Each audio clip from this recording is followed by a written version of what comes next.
Russia Ukraine యుద్ధం చివరి దశకు చేరుకుందా? యుద్ధాన్ని ఆపడానికి ట్రంప్ 28 సూత్రాల ప్రతిపాదన క్రమంలో రష్యా యుక్రెయిన్పై ఒత్తిడి పెంచుతోందా అంటే అవుననే చెప్పుకోవాల్సిందే. ఇదే అదునుగా రష్యా యుక్రెయిన్పై దాడుల జోరుని పెంచింది. అదే సమయంలో జెనీవాలో శాంతి చర్చలు జోరందుకున్నాయి. రష్యాలోని డొనెట్స్క్ రీజియన్లోని ప్రోవోక్స్ దాని సమీపంలోని మైక్రోహరాడ్ నగరాల్ని రష్యా బలగాలు చుట్టుముట్టాయి. తాజాగా రష్యా దాడిలో జెనీవా శాంతి చర్చల గురించి మరింత సమాచారం తెలుసుకుందాం.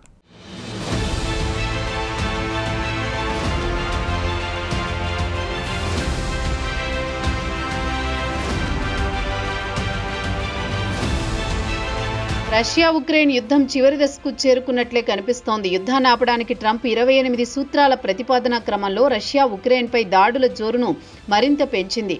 డొనెట్స్క్ రీజియన్లోని కీలక నగరాలు పొక్రోవ్స్క్ దాని సమీపంలోని మైర్రోహాడ్ నగరాలపై బాంబుల వర్షం కురిపిస్తోంది. ఈ రెండు నగరాలు రష్యాకు అత్యంత కీలకం. ఒకవేళ రష్యా దళాలకు రెండు నగరాలు చిక్కితే ఉక్రెయిన్ ఉత్తర, పశ్చిమ ప్రాంతాల్లోనికి చొచ్చుకు వెళ్లే అవకాశాలు మరింత బలపడతాయి. ఇక రష్యా సైనికులు మాత్రం ప్రస్తుతం ఉక్రెయిన్పై పైచేయి సాధించారు. కీలకమైన ప్రాంతాల్లో రష్యా దళాలకు ఉక్రెయిన్ దళాలకు మధ్య వీధి పోరాటం కొనసాగుతోంది. ఇదిలా ఉండగా అమెరికా దౌత్యవేత్తలు ఉక్రెయిన్ అధికారులతో జెనీవాలో సమావేశమై ట్రంప్ ప్రతిపాదించిన 28 సూత్రాల శాంతి ప్రతిపాదనపై చర్చ జరుపుతున్నాయి.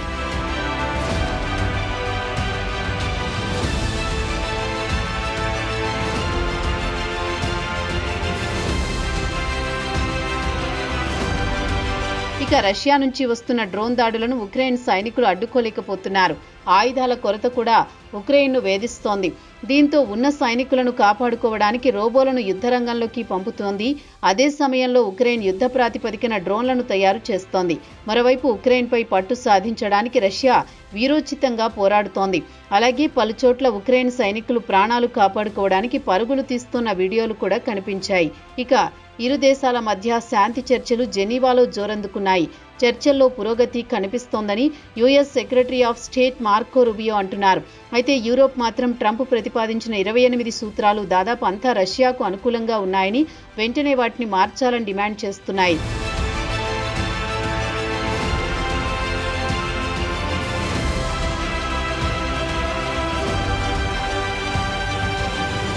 ఇక ట్రంప్ అడ్మినిస్ట్రేషన్ 28 సూత్రాల శాంతి ప్రతిపాదనలో కొన్ని మార్పులు చేర్పులు చేయడానికి సిద్ధంగా ఉన్నట్లు తెలిపింది.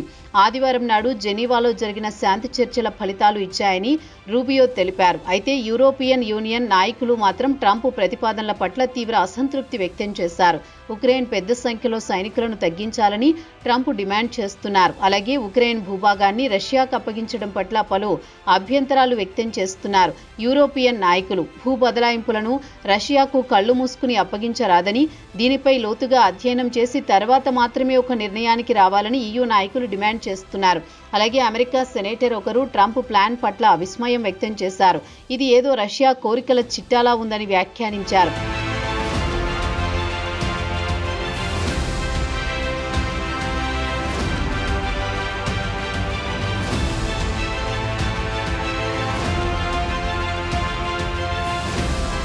మార్కో రూబియో 28 సూత్రాల గురించి మాట్లాడుతూ జాబితాలో కొన్ని పాయింట్లను మార్చడానికి ట్రంప్ సిద్ధంగా ఉన్నారని, ఉక్రెయిన్కు మాత్రం తమ మద్దతు యథావిధిగా కొనసాగుతుందన్నారు.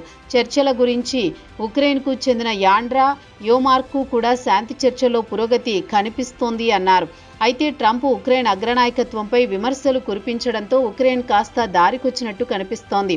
ఇక ట్రంప్ వాదన విషయానికి వస్తే తాము యుద్ధాన్ని ఆపించడానికి చేస్తోన్న ప్రయత్నం పట్ల ఉక్రెయిన్కి ఎలాంటి కృతజ్ఞత కనిపించడం లేదని తన సోషల్ మీడియా సైట్ ట్రూత్లో పోస్ట్ చేశారు.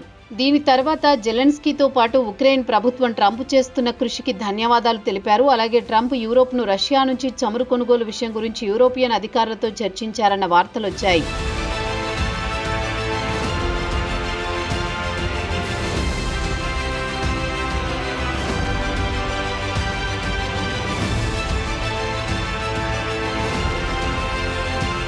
ఇదిలా ఉండగా ట్రంప్ యుద్ధాన్ని ఆపించడానికి 28 సూత్రాల ఫార్ములా ఉద్దేశపూర్వకంగా లీక్ చేయడం పలు అనుమానాలకు తావిస్తోంది. ట్రంప్ శాంతి ప్రతిపాదనల పట్ల ఇటు కీవ్తో పాటు యూరోపియన్ యూనియన్ నాయకులు తీవ్ర అసంతృప్తి వ్యక్తం చేశారు.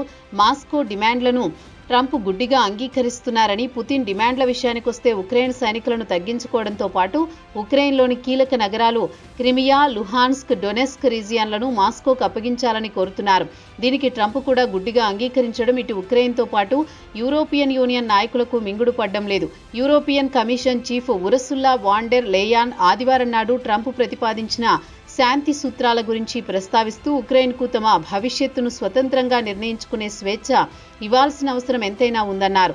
అలాగే నాటో కూటమిలో చేరడానికి అనుమతించాలని ఆమె డిమాండ్ చేశారు. ఇక ఉక్రెయిన్ పునర్నిర్మాణం, సింగిల్ మార్కెట్లో చేరడం, నాటో కూటమిలో చేరడానికి అనుమతించాలని వాన్ డెర్ లేయన్ కోరుతున్నారు.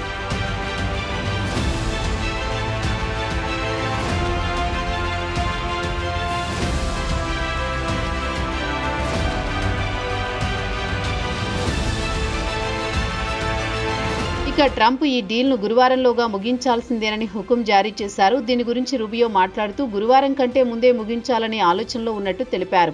ఒకవేళ గురువారంలోగా ఈ డీల్ కుదిరితే మంచిదే కదా అని రూబియో మీడియాతో మాట్లాడుతూ అన్నారు. అయితే అమెరికా దౌత్యవేత్తలు మాత్రం ఈ డీల్ ముగించడానికి ముందు ఈ ప్రతిపాదనను మాస్కో ముందు పెట్టి అనుమతి పొందాల్సి ఉంటుందని అన్నారు. ఇక రష్యాకు కూడా ఇక్కడ అంటే జెనీవాలో ఓటు హక్కు ఉందని అమెరికా దౌత్యవేత్త చెప్పారు. ఇదిలా ఉండగా గత శుక్రవారం నాడు పుతిన్ తాజాతో ట్రంప్ ప్రతిపాదనకు అనుకూలంగా స్పందించారు. ఒకవేళ ట్రంప్ ప్రతిపాదనను ఉక్రెయిన్ తిరస్కరిస్తే ఉక్రెయిన్లో తమ సైనికులు దాడుల జోరును పెంచుతారని పుతిన్ హెచ్చరించారు.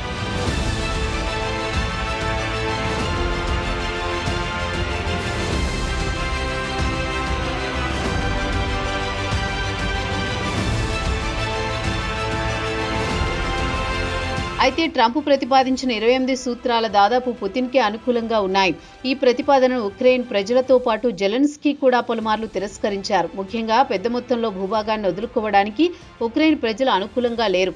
ఆదివారం వైట్ హౌస్లో ఉక్రెయిన్ బృందం అధికారులతో చర్చల సందర్భంగా తమకు సెక్యూరిటీ గ్యారంటీతో పాటు దీర్ఘకాలం ఆర్థికంగా అభివృద్ధి చెందడానికి ఇన్ఫ్రాస్ట్రక్చర్ ప్రొటెక్షన్, రాజకీయ సార్వభౌమత్వానికి అనుమతించాలని డిమాండ్ చేసినట్టు చెబుతున్నారు. అలాగే ట్రంప్ యుద్ధం ముగించడానికి తీసుకున్న చొరవను అభినందించారని వైట్ హౌస్ అధికారులు తెలిపారు. అయితే ట్రంప్ ప్రతిపాదనలపై జర్మన్ ఛాన్సలర్ ఫ్రెడరిచ్ మెర్జ్ స్పందిస్తూ ట్రంప్తో తాను మాట్లాడానని, ట్రంప్ ప్రతిపాదనలను యూరోపియన్ యూనియన్ కొన్నింటికి ఆమోదం తెలిపినా కొన్నింటిని వ్యతిరేకిస్తాయన్నారు. తాము ఉక్రెయిన్కు పూర్తి మద్దతు ఇస్తామని చెప్పామని మెర్జీ DWకు ఇచ్చిన ఇంటర్వ్యూలో తెలిపారు. మొత్తానికి చూస్తే ట్రంప్ ఉక్రెయిన్ ప్రజలకు అన్యాయం చేస్తున్నారని చెబుతున్నారు. ఎందుకంటే ట్రంప్ ప్లాన్ మొత్తం రష్యాకు అనుకూలంగా ఉంది. ఇది యూరోపియన్ యూనియన్ నాయకులకు మెంగుడు పడడం లేదు. ట్రంప్ ప్రతిపాదనలను బ్రిటన్, ఫ్రాన్స్, జర్మనీలు తిరస్కరిస్తున్నాయి.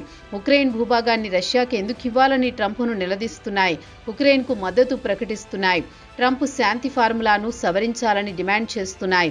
తాజా ప్రతిపాదన పట్ల ఉక్రెయిన్ ప్రజలు కూడా ఆగ్రహంగా ఉన్నారు. తమ భూభాగాలు కాపాడుకోవడానికి దేశంలో ప్రతి ఒక్కరూ ముందుకొస్తారని పలువురు ట్రంప్ ప్రతిపాదన పట్ల ఆగ్రహం వ్యక్తం చేస్తున్నారు.